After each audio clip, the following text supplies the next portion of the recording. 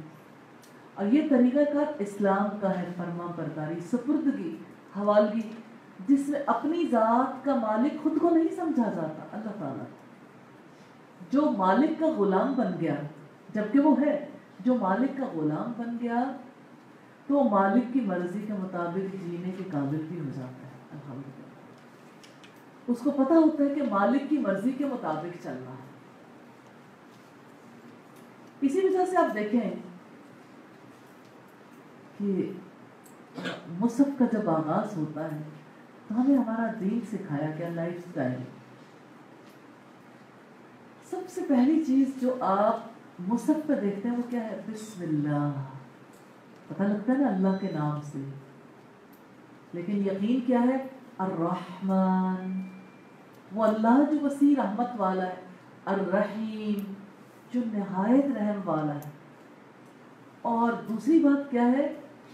الحمدللہ. یہ ہمارا دین ہے، ہمارا لائف سٹائل ہے. الحمدللہ، سب تعریف اللہ کے لیے ہے جو سارے جہانوں کا رب ہے، جو وسیع رحمت والا، نہایت رحمت والا ہے، نہایت رحم والا ہے، جو جزا کے دن کا مالک ہے. یہ دین ہے نا، بلیف ہے اس دین میں. اب دیکھیے ہر انسان کسی بلیف سے چلتا ہے، چاہے وہ بلیف درست ہو یا صحیح ہو، درست ہو یا غلط ہو. ایسا نہیں ہو سکتا کہ کسی مائنڈ سیٹ کے بغیر کوئی اپنی زندگی بسر کر لے. وہ جانور ہو سکتا ہے، انسان ایسے نہیں زندگی بسر کر سکتے. بھلے سے انسان کو اس کا شعور نہ ہو، اس کی بے شعوری میں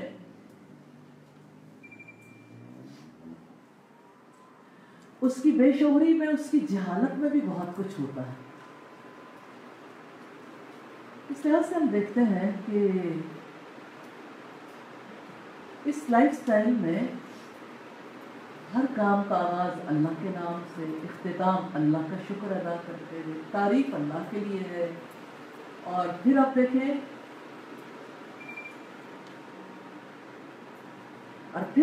کہ اس میں جو چیز سکھائی گئی وہ اخلاص ہے.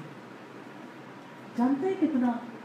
ایاک نعبد، صرف آپ کی ہم عبادت کرتے ہیں، صرف آپ کی، کوئی اور ایسا نہیں ہے جس کی ہم عبادت کریں. وَإِيَّاكَ نَسْتَعِينُ، اور صرف آپ سے ہم مدد مانگتے ہیں، دعا بھی آپ سے، عبادت بھی آپ کی، اور مدد بھی آپ ہی سے طلب کرتے ہیں. اهْدِنَا الصِّرَاطَ الْمُسْتَقِيمَ، ہمیں سیدھے راستے پر چلا دے، ہمیں سیدھے راستے کی ہدایت دے دے. یہ لائف سٹائل ہے. یہ صراط کون سا ہے؟ دیکھیں ہر ایک کو صراط تو چاہیے نا، وہ سیدھا ہو یا ٹیڑھا ہو، صراط چاہیے. صراط الذین انعمت علیہم، ان لوگوں کا راستہ جن پر آپ نے انعام کیا. غیر المغضوب علیہم، ان لوگوں کے راستے پر نہیں جن پر آپ کا غضب ہوا. ولا الضالین، اور نہ گمراہوں کے راستے پر. تو یہ اخلاص ہے. اخلاص از دا وے. سورہ البینہ میں رب العزت فرماتے ہیں وَمَا أُمِرُوا إِلَّا لِيَعْبُدُوا اللَّهَ مُخْلِصِينَ لَهُ الدِّينَ، انہیں اس کے سوا کوئی حکم نہیں دیا گیا تھا مگر یہ کہ اللہ کے لیے اپنے دین کو خالص کر کے اس کی عبادت کریں. اللہ کے لیے دین کو خالص کرنے کا مطلب کیا ہے؟ کہ ہر کام اللہ کی خوشی کے لیے کریں، اللہ کی پسند کے مطابق، اس کی پسندیدہ طریقے کے مطابق. تو یہ زندگی قیمتی ہے. اس زندگی میں کوئی نہ کوئی لائف سٹائل تو اختیار کرنا ہے. سرکشی بھی ایک لائف سٹائل ہے، بے خدا زندگی گزارنا بھی ایک لائف سٹائل ہے، لیکن اس کا انجام بہت خراب ہے. لیکن وہ لوگ جو اپنے آپ کو خدا پرست بھی کہتے ہیں، توحید پرست بھی کہتے ہیں، لیکن زندگی میں وہ یہ محسوس کرتے ہیں بہت اچھے کام کر رہے ہیں. اور رب العزت فرماتے ہیں سورہ الکہف میں ہمیں یہ بتاتے ہیں کہ وہ لوگ خسارے میں ہیں جو لوگ یہ سمجھتے ہیں کہ ہم بہت اچھے کام کر رہے ہیں لیکن ان کے کام اللہ تعالیٰ نے قبول نہیں کیے. رب العزت نے فرمایا قل هل ننبئکم بالاخسرین اعمالا، کہہ دو کیا ہم تمہیں بتائیں اپنے اعمال میں سب سے زیادہ نامراد لوگ کون ہیں؟ الذین ضل سعیہم فی الحیات الدنیا، جن کی کوششیں دنیا کی زندگی میں گم ہو گئی. وَيَحْسَبُونَ أَنَّهُمْ يُحْسِنُونَ صُنْعًا، اور وہ یہ گمان کرتے سب اچھا کر رہے ہیں. لوگ کہتے ہیں ہم نمازیں پڑھ رہے ہیں، ہم صدقہ و خیرات بھی کر رہے ہیں، زکوٰۃ دیتے ہیں، روزے رکھتے ہیں، حج کرنے جاتے ہیں، ہم دعا بھی کرتے ہیں، تلاوت بھی کرتے ہیں، اور کیا کریں؟ پھر جب آپ انہیں عملی زندگی میں دیکھتے ہو تو وہ سود بھی کھاتے ہیں. کچھ لوگ سود نہیں بھی کھاتے. پھر عملی زندگی میں دیکھیں تو حجاب نہیں کرتے، تو وہ سمجھتے تو ہیں ہم سب اچھا کر رہے ہیں. پھر عملی زندگی میں دیکھیں تو میوزک بھی سنتے ہیں. پھر عملی زندگی میں دیکھیں تو مرد و عورت کے اختلاط پر بھی کوئی پابندی نہیں ہے. پھر اللہ کی نافرمانی کے کاموں کا جہاں سے دروازہ کھلتا ہے ایک فلڈ ہے جو ان کی زندگی کو متاثر کر چکا، باطل نظریات کا. اس کے باوجود وہ یہ سمجھتے چونکہ ہم نمازیں پڑھیں ہم سب اچھا کریں. نماز پڑھنا ایک لائف سٹائل ہے لیکن ایک جز ہے، کل نہیں ہے. جز کو کل کیوں بنا لیا؟ جز تو اس لیے تھا کہ باقی زندگی ٹھیک ہو جائے، کیونکہ رب العزت نے فرمایا ان الصلاۃ تنہی عن الفحشاء والمنکر، بے شک نماز برائی اور بے حیائی سے روکتی ہے. تو کس کی نمازیں برائی اور بے حیائی سے روکتی ہیں؟ نمازیں بھی پڑھتے ہیں، لوگ کہتے ہیں نمازیں پڑھتے ہیں اور کون سی نیکی کریں؟ نیک تو ہے. خودی طور پر دین کی حقیقت کو قبول ہی نہیں کرتے کہ دین بھی ہم پہ کوئی ذمہ داریاں عائد کرتا ہے. دین کی اتنی حقیقت سمجھ آئی کہ میرا گھر، میرے بچے، میرا شوہر اور بس یہ میری کل ذمہ داری ہے. باقی کے بارے میں پوچھتے ہی رہتے ہیں کہ اچھا کیا ساس کی خدمت کرنا فرض ہے؟ کیا اسلام اجازت دیتا ہے کہ آپ جوائنٹ فیملی میں رہ لو؟ اسلام اگر حجاب کا حکم دیتا ہے تو اس کے ساتھ صلہ رحمی کا بھی حکم دیتا ہے. تو صلہ رحمی کو حجاب کے ساتھ اس طرح اٹیچ کیا جاتا ہے کہ اگر حجاب کیا تو صلہ رحمی نہیں ہوگی اور صلہ رحمی ہوگی تو اسلام نہیں ہوگا. دونوں چیزوں کو اکٹھی حقیقت کے طور پر قبول نہیں کرتے. پھر خاندان کا کتنا لمیٹڈ تصور ہے کہ اپنے خاندان میں یا تو صرف شوہر، بیوی، بچے، وہ کئی لوگ کہتے ہیں MBBS یعنی میاں بیوی بچے سمیت، یہ فیملی کا تصور ہے. اور کہیں لوگ کہتے ہیں کہ اچھا چلو ٹھیک ہے جوائنٹ فیملی سسٹم ہے تو باقی لوگ بھی شامل ہو گئے. لیکن وہ جو مسلمانوں کو اخوت کے رشتے میں پرویا، تو جو مسلمانوں کا ایک وسیع اسلامی خاندان ہے اس کی ذمہ داریوں کو قبول کرنے کے لیے تیار ہے. ہر کوئی اپنے آپ کو کاٹ کے صرف لمیٹڈ ہو گیا نا. ہر کوئی خود غرض ہو گیا کہ میری کمائی میرے بچوں کا حصہ اور میرا کام صرف اپنے بچوں کو اچھا بنانا ہے اور میرا حسن سلوک کے مستحق صرف میرے گھر والے ہیں. باقی مسلم معاشرے کے بارے میں اپنی ذمہ داریوں کو اگنور کر دیا. اور ہماری ذمہ داریاں تو نان مسلمس کے لیے بھی ہیں. ان ساری ذمہ داریوں سے پتہ کاٹ لیا اور سمجھے کہ ہم سب اچھا کر رہے ہیں. اس کا مطلب یہ ہے کہ سب سے پہلی ضرورت یہ ہے کہ اسلامک لائف سٹائل کو سمجھا جائے کہ اسلام کیا چاہتا ہے. ہم اس کورس کے توسط سے انشاءاللہ تعالی بیسک ریالٹیز کو سمجھتے بھی رہیں گے اور ساتھ ساتھ عملی زندگی کے لیے جو اسلام طریقہ کار اختیار کرنے کا حکم دیتا ہے وہ طریقہ کار بھی اختیار کرتے رہیں گے تاکہ ہماری زندگی آرگنائزڈ ہو جائے. اب دیکھیں آپ اپنا ٹائم ٹیبل بناتے ہیں، وقت قیمتی ہے نا، اور خسارہ تو انسان کے پاس سب سے بڑا وقت کا ہے. اب کرنے والے کام بہت سے ہیں، آپ سمجھیں گے بھی اور کریں گے بھی، لیکن سب سے پہلا کام جو ہے وہ یہ کہ اللہ کے احکامات کو قبول کرنے، جیسے وہ ٹائم مینیج کرنے کا حکم دیتا ہے اس طرح سے ٹائم مینیج کرنا مشکل نہیں ہے، اپنے سارے کاموں کے لیے وقت ہے، لیکن اپنے آپ کو خسارے سے بچانا ہے، کامیاب ہونا ہے تو وقت کی تنظیم کرنی ہے، ٹائم مینجمنٹ سیکھنی ہے، پھر ٹائم مینیج کرنا ہے۔ اور آپ دیکھیں کہ کوئی غبی ہے یا فتیل ہے، اللہ پاک نے ایسی ٹائم مینجمنٹ سکھائی ہے کسی کے لیے مشکل ہی نہیں ہے۔ اور آج کے لیے جو آپ کی پہلی اسائنمنٹ ہوگی وہ اسی حوالے سے 5 اوقات ہیں جن میں اللہ تعالیٰ نے نماز فرض کی ہے۔ وقت کی تنظیم زندگی کی تنظیم ہے نا۔ اور آپ دیکھیں کہ انسان اگر ایک طرح کے ماحول میں رہتا ہے تو اس کے لیے اس طریقے کے مطابق چلنا آسان ہو جاتا ہے،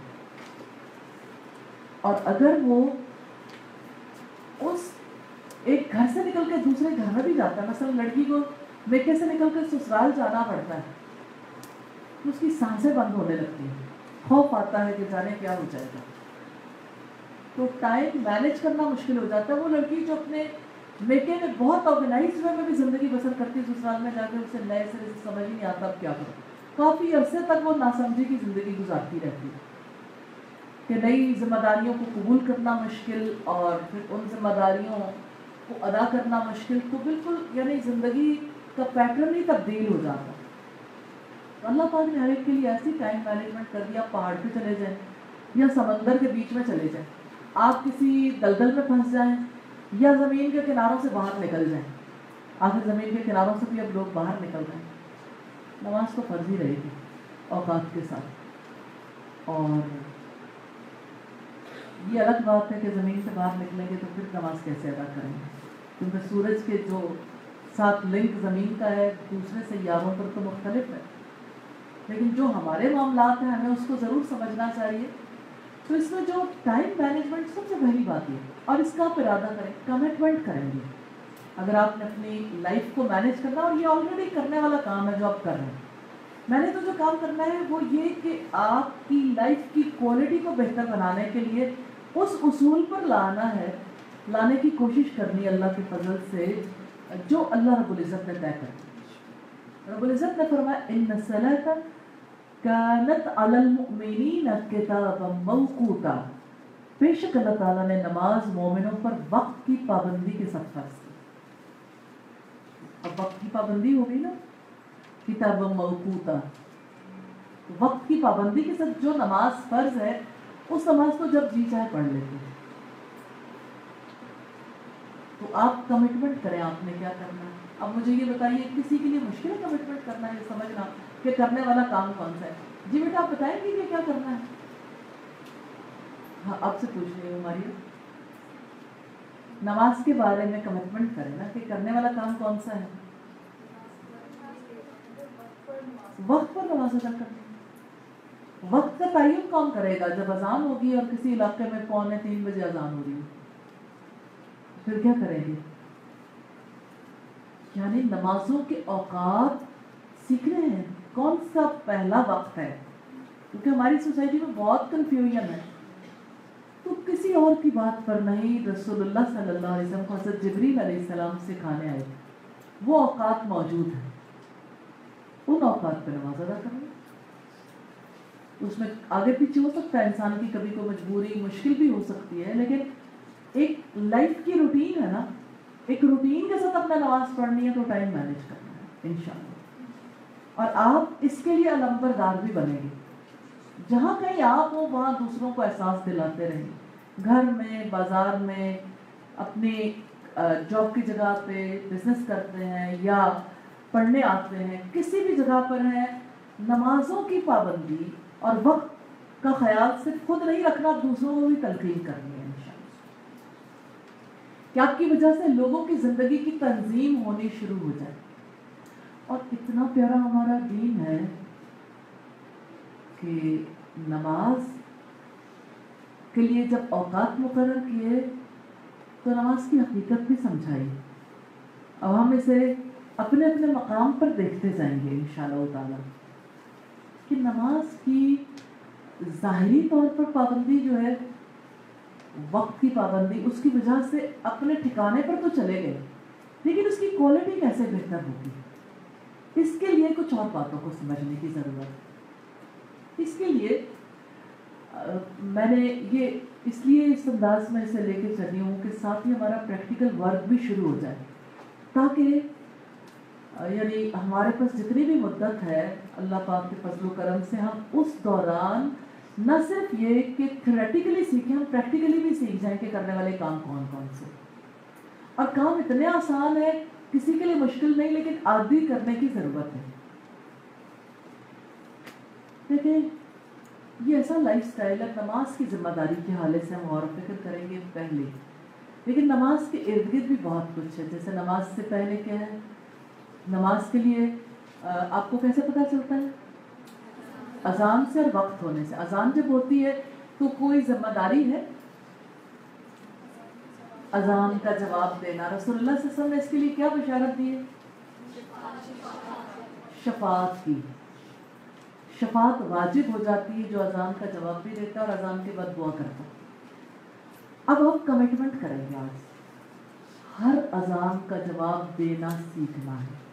ایسا نہیں ہوتا کہ آپ جتنی اذانیں ہو رہے ہیں سب کا جواب دے سکیں اور جتنی اذانیں ہوں سب کے بعد دعا پڑھ سکیں۔ ایک بار پڑھ لیا کافی ہوگا، کیونکہ اذان مختلف اوقات میں ہمارے یہاں جاری رہتی ہے تو لوگ الجھن میں آ جاتے ہیں اور اس کی وجہ سے پھر چھوڑ بیٹھتے ہیں کہ کتنی اذانوں کا جواب دیں، کہ ابھی ظہر کی اذانیں ختم ہوتی ہیں تو پھر عصر کی اذانیں شروع ہو جاتی ہیں، پھر عصر کی ختم ہوتی ہیں تو مغرب کی شروع ہو جاتی ہیں، مغرب کی، اور سارا وقت یعنی یہ تقریباً تھوڑے تھوڑے وقفے کے ساتھ سلسلہ چلتا رہتا ہے۔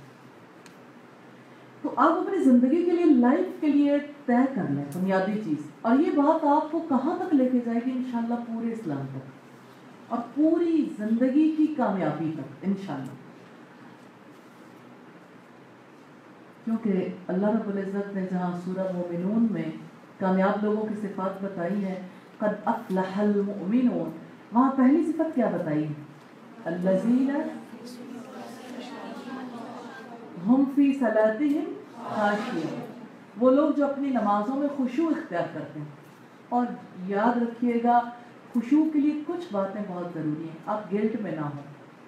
جب آپ گلٹ میں ہوتے ہیں خشوع نہیں ہوتا، آپ پریکٹیکلی کر کے دیکھ لیجیے گا، کیونکہ آپ کے ذہن میں بار بار خیال آتا ہے نماز کا وقت چلا جائے گا، جلدی کرنا۔ جب آپ نے وقت پہ نہیں ادا کی تو پھر آپ ایک پریشانی میں آ جاتے ہیں۔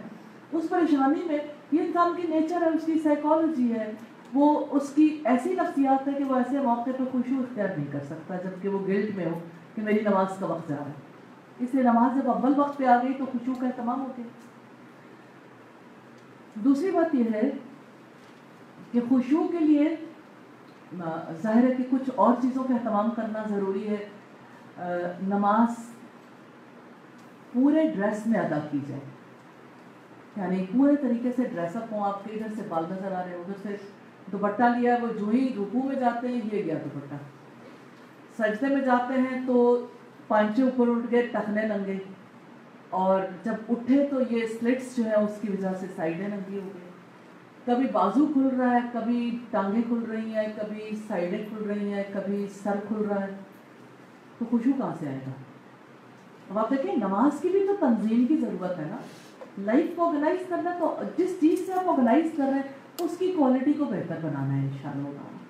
تو اس کے لیے یہ کہ آپ سادہ سادہ سے اصول ہیں، وقت کی پابندی، اور دوسری بات یہ ہے کہ اذان کا جواب ضرور دینا، اور اذان کے بعد دعا۔ ابھی اس ہفتے میں آپ پریکٹس کریں گے اور اس کا آپ ریکارڈ رکھیں گے اپنے پاس، اور وہ ریکارڈ بنا کے بھی دیں گے، ٹھیک ہے؟ ریکارڈ بنا سکتے ہیں 5 times a day اور 1 week کا ریکارڈ، ٹھیک؟ اور یہ ریکارڈ آپ کیا یہ پاسبل ہے کہ ہم ان کے ساتھ کوئی چیز شیئر کر لیں اور یہ سب جو ہے اسی پہ اپنا ریکارڈ بنائیں نیٹ پہ؟ ایسا ہو سکتا ہے؟ جی، تو فائزہ بھی تھوڑی دیر میں آپ کو بتا دیں گی کہ آپ کیسے ریکارڈ بنا لیں اور اس کو کیسے فل کریں، کیونکہ اگر میں دیکھنا چاہوں تو میں آپ سے کاغذ پہ نہیں لینا چاہتی، میں یہ چاہتی ہوں کہ ایسی جگہ پہ لے لیں جس کو میں دیکھ پاؤں ایک ہی وقت میں، مجھے پتہ چل جائے آپ کیا کر رہے ہیں. اور یہ سب کے لیے اور کسی کے لیے بھی مشکل نہیں ہے انشاءاللہ ہوگا. جس دور میں ہم رہتے ہیں اپنے دور میں رہنا بھی تو سیکھنا چاہیے. اگر یہ ٹیکنالوجی کا دور ہے تو ٹیکنالوجی کے دور میں آپ اس کو استعمال کرنا سیکھ جائیں گے تو اپنا حساب کتاب اچھا رکھ لیں گے اپنے ہی موبائل پہ. آپ لوگوں میں سے کتنے لوگ ہیں جن کے پاس موبائل نہیں؟ آلموسٹ سب کے پاس ہی موبائل ہوتا ہے. تو آلموسٹ سب کے پاس ہی کوئی نہ کوئی ایسی فیسلٹی ہوتی ہے جس کی وجہ سے وہ ریکارڈ رکھنے کے کام، کمپیوٹر ہے، موبائل ہے، یا کوئی ایسی چیز جو لوگ یعنی جہاں پہ بھی ہوں ان کے لیے اس میں مشقت نہیں ہے. جس سوسائٹی میں ایک سویپر کے پاس بھی موبائل ہے اس سوسائٹی میں موبائل کے بارے میں سوال کرنا بڑی نادانی سی محسوس ہوتی ہے، لیکن میں ہر بار ضرور یہ نادانی کر لیتی ہوں صرف احساس دلانے کے لیے. یہ سب چیزیں تو آپ کے پاس ہیں، آپ کے لیے اتنا مشکل نہیں ہے. اس کے باوجود اگر کوئی یہ سمجھتا ہے کہ میرے لیے بہت مشکل ہے پھر بھی وہ ریکارڈ ضرور بنائے گا. تو آپ دیکھیں کہ آپ اب اتنی سہولت کے دور میں ہیں. میں یہ تو نہیں چاہتی کہ یہ طریقہ کار ہو کیونکہ میرے لیے اتنا مشکل ہو جاتا ہے کہ میں اتنے لوگوں کا اکٹھے نہیں دیکھ سکتی. لیکن ایسا ہو سکتا ہے کہ آپ اپنی پوری شیٹ بنا لیں تو اس کی پکچر اپلوڈ کر دیں یا دے دیں.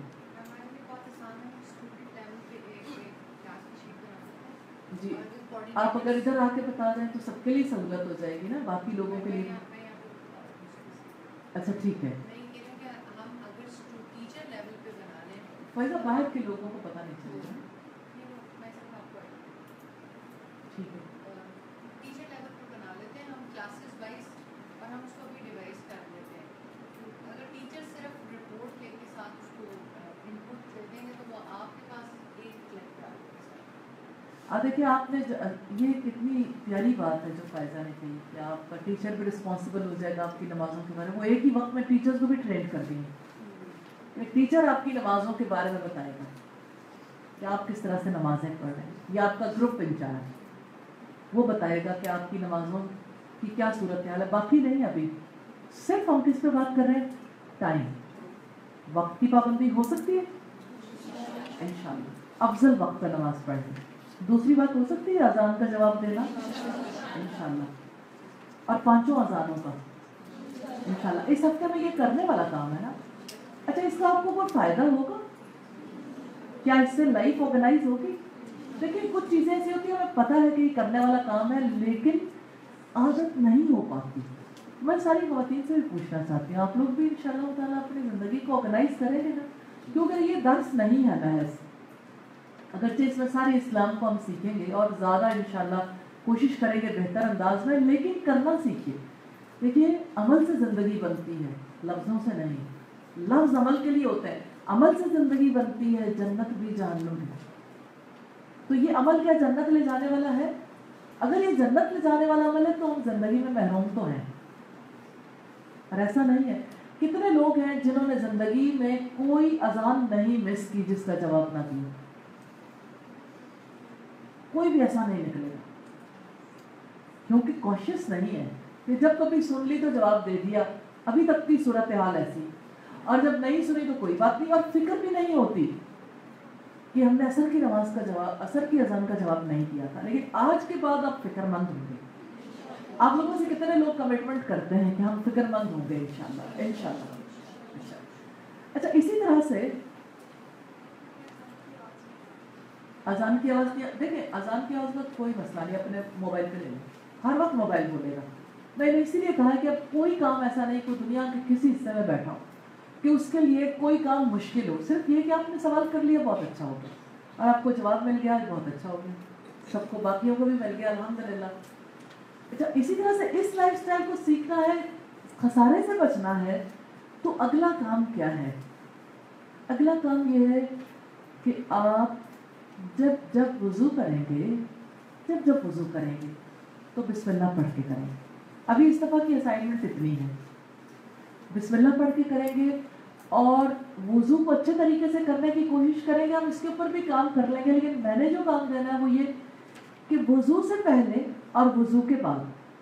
تو وضو کے بعد آپ کیا کریں گے؟ ایک دعا پڑھیں گے جو رسول اللہ پڑھتے تھے. تو وضو کے بعد کی دعا سیکھ لیں. اگر آپ لوگوں کو نہیں آتی تو میں